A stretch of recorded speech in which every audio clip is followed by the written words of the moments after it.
Terima kasih Anda masih bergabung bersama kami di NTV Prime Dialog. Saya masih berdiskusi bersama dengan Erwin Fitriansyah, pemret bola.com dan juga Kesit Handoyo, pengamat bola. Saya ingin ke Bang Erwin terlebih dahulu. Bang Erwin, tadi sebetulnya sudah kita bahas di segmen sebelumnya ya. Bang Kesit sudah berbicara soal Kevin Dix, Mas Erwin juga sudah. Nah, tapi kalau berbicara soal keberadaan Kevin Dix ini sebetulnya memang kebutuhan tim kah? Atau bagaimana kira-kira menilai ini? Kevin Dix ini salah satu pemain yang paling lama diincar sama Coach STY untuk diajak bergabung untuk memperkuat tim Indonesia. Tapi kalau lihat posisi Kevin Dix ini paling versatile kalau menurut saya. Bisa bek kanan, bek kiri, bek tengah, sama gelandang bertahan. Jadi bukan dalam posisi untuk pemain yang attacking, pemain menyerang gitu. Nah, kalau bicara soal pemain belakang, itu sebenarnya Indonesia udah punya banyak. Ya.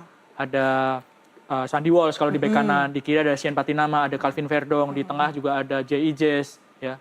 Ada Justin juga bisa main di situ, Justin Hubner ya. Kalau pemain diasporanya, kalau pemain di Liga 1-nya kan ada Rizky Ridho. Nah, kalau bicara soal pemain belakang, sebetulnya Indonesia itu sudah banyak. Surplus gitu. Kalau misalnya Kevin Dix masuk ya bagus, memperkuat. Tapi kalau bicara soal kebutuhan, yang lebih dibutuhkan menurut saya adalah pemain yang menyerang.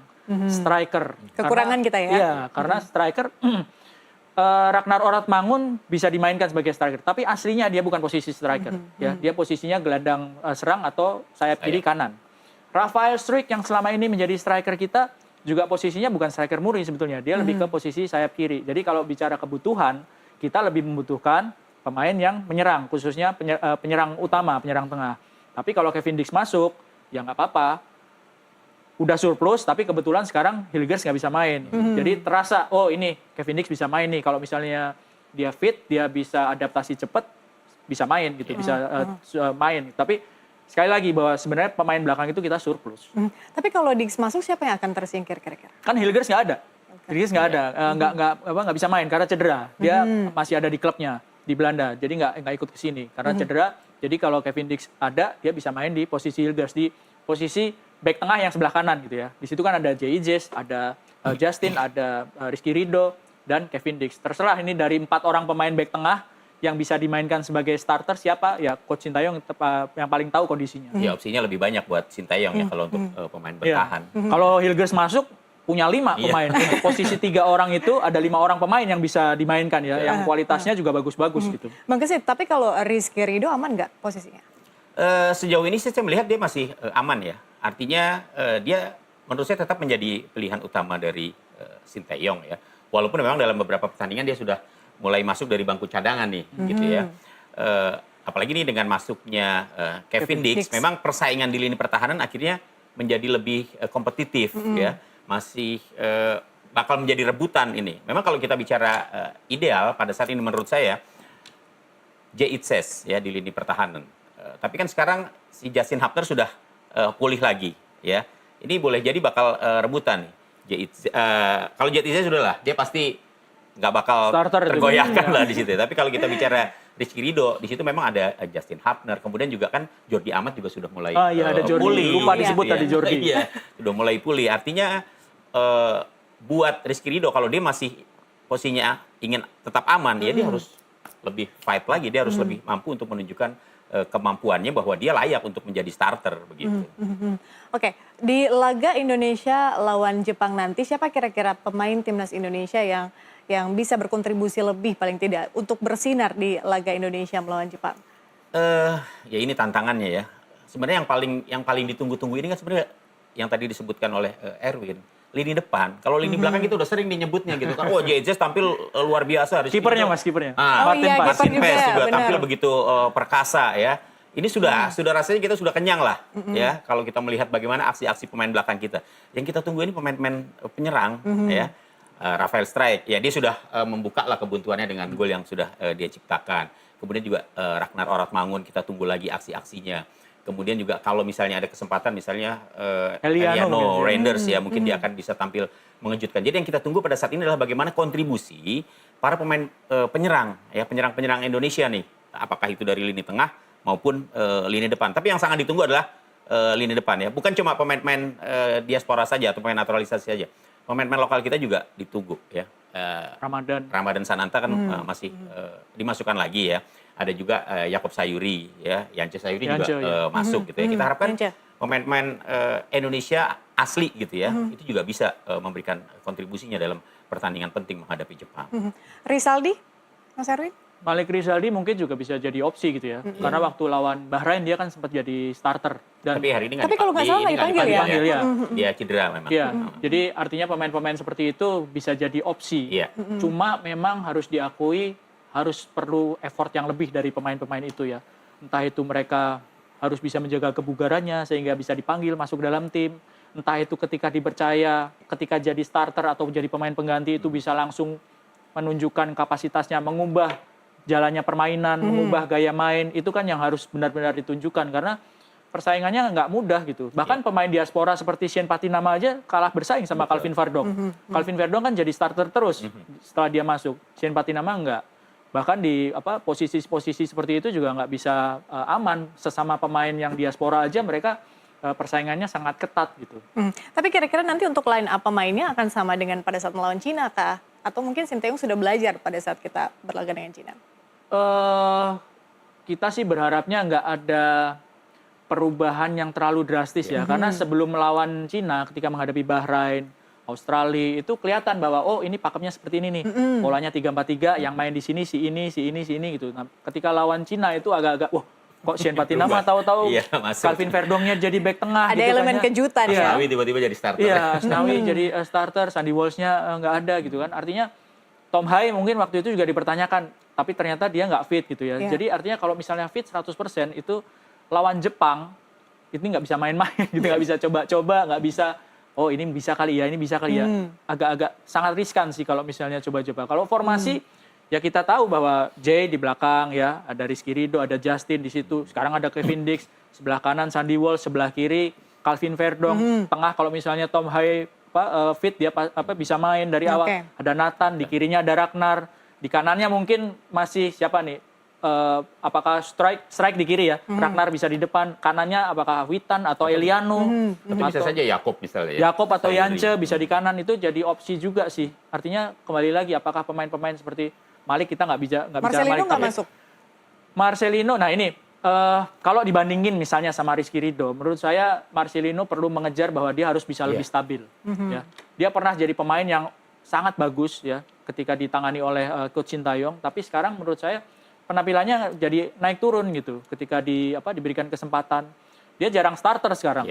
Ketika dijadikan pemain pengganti harus bisa langsung menunjukkan bahwa bisa jadi faktor yang mengubah permainan.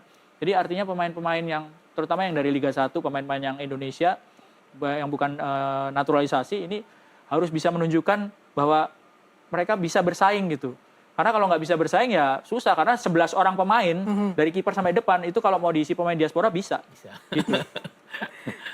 Dan menurut saya juga nggak perlu ragu juga Sinteyong. Kalau memang kebutuhan menghadapi Jepang diaspora semua ya, why not begitu. Karena kan kalau misalnya begitu. Karena di kontraknya itu kan nggak ada, menurut saya ya, nggak ada kontrak dari Sinteyong harus memainkan pemain yang non diasporanya, kan nggak ada gitu. Kita kan udah bicara tim nasional. Iya, target kan bicaranya target. Kan jadi nggak akan kontroversial kalau gitu. Saya pikir enggak lah. Ini untuk kepentingan nasional ya, ini untuk kepentingan. Apalagi melawan Jepang ya? Iya, ini untuk kepentingan di mana Indonesia harus bisa meraup poin ya dalam pertandingan menghadapi Jepang. Jadi jangan lagi ada kemudian dikotomi bahwa kenapa 11 pemain ini justru diaspora semua? Loh, justru ini yang saya tunggu-tunggu. Berani nggak dia turunin 11 pemain itu semuanya pemain diaspora ya, tanpa ada pemain lokal? Kalau memang kebutuhan tim menuntut seperti itu, ya kebugaran pemain ternyata memang para pemain diaspora ini jauh lebih fit dibandingkan dengan pemain-pemain Indonesia lainnya, saya pikir ya yang terbaik ya harus diberikan. 11 pemain starter versi Bang Kesit. Indonesia? Ya, untuk Indonesia. Ini agak berat. Di 3-4-3 ya. Justin Hapner, Jay Itzes, Jordi Amat. Jordi Amat mungkin bisa juga Kevin Dix.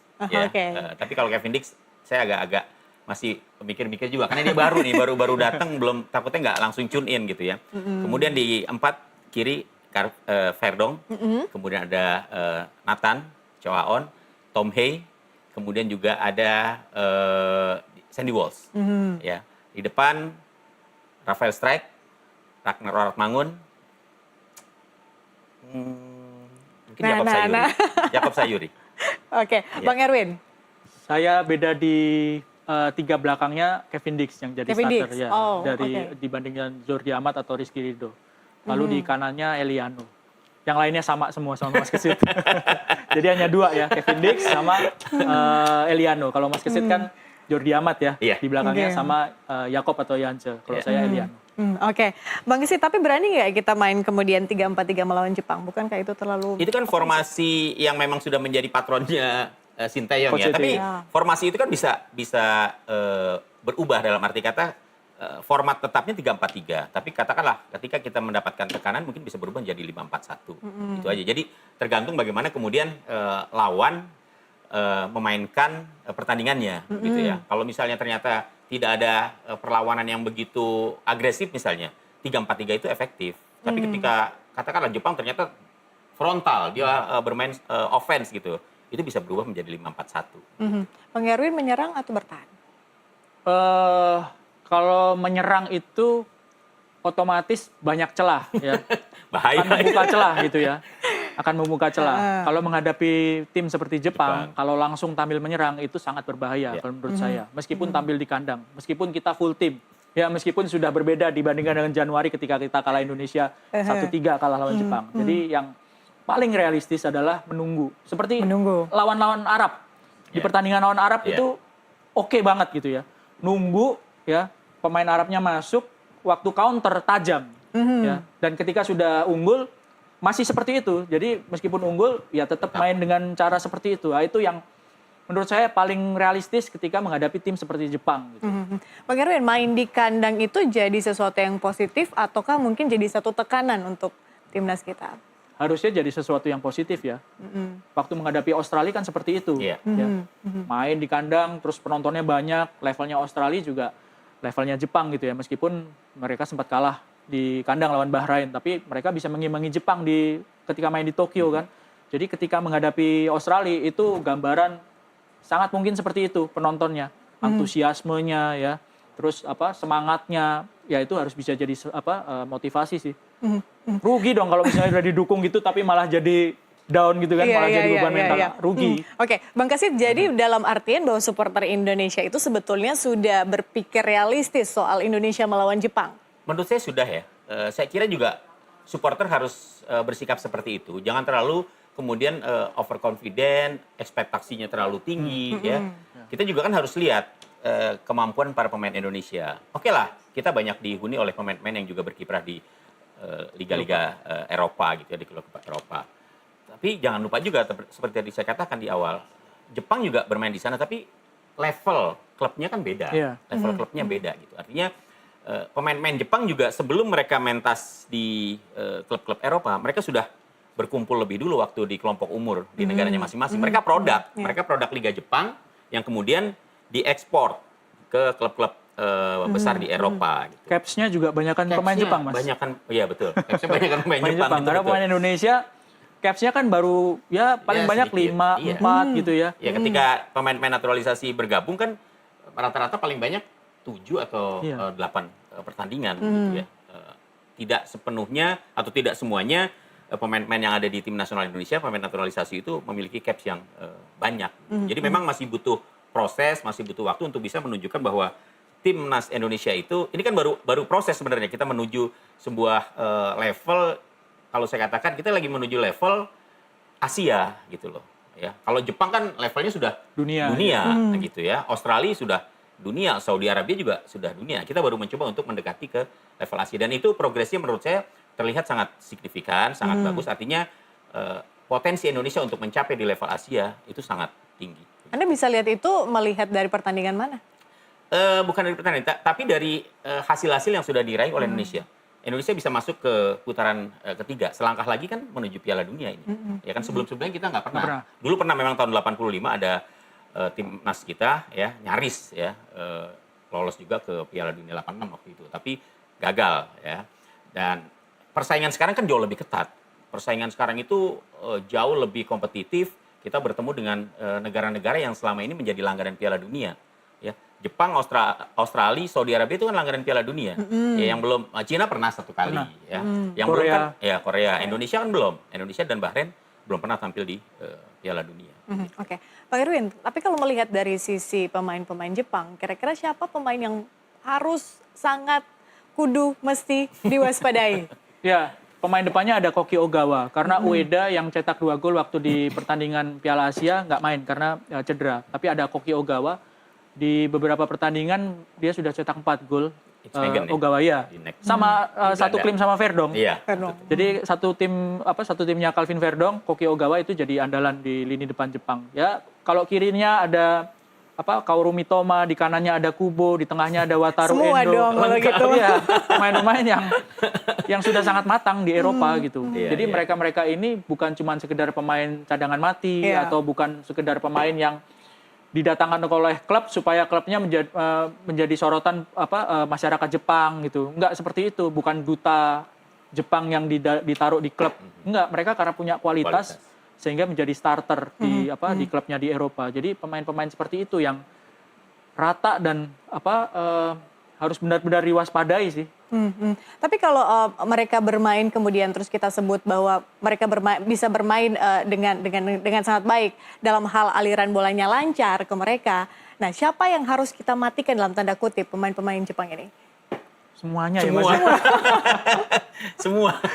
Gak ada. Semua? Iya, memang orang kadang-kadang melihat siapa pemain yang harus diwaspadai. Kalau menurut saya semua pemain Jepang itu berbahaya. Kalau udah lawan Jepang enggak. Itu Kubo kalau udah pegang bola ngeri itu. Maksudnya playmaker-nya ini atau siapa nih?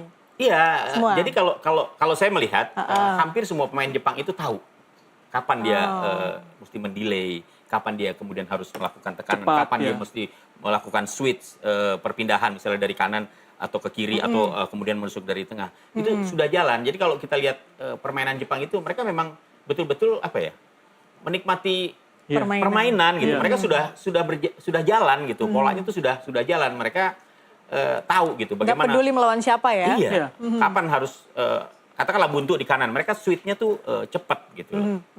Oke. Kalau melihat dari